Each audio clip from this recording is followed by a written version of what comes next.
Hello guys and welcome back to my channel. So in this video I will tell you that how to capitalize all letters in Excel. So before starting the video, make sure to like this video and subscribe to our YouTube channel for more tips and tricks like this one. So here you can see that I have basically these four names here, and if I want to basically capitalize all the letters in these names, what I will do here that I will use this upper formula in Excel. I will just enter equal, and then I will enter bracket, and then I will just type upper here. Sorry, I will just type upper here and then bracket, and then I will select the first name.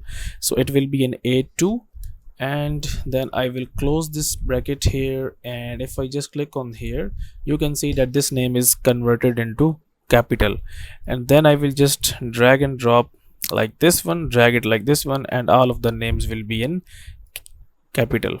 Okay, so that's basically how you can capitalize all letters in Excel. So that's it for this video guys. If you find it useful, kindly like this video and subscribe to our YouTube channel for more tips and tricks like this one, and I will meet you in the next video.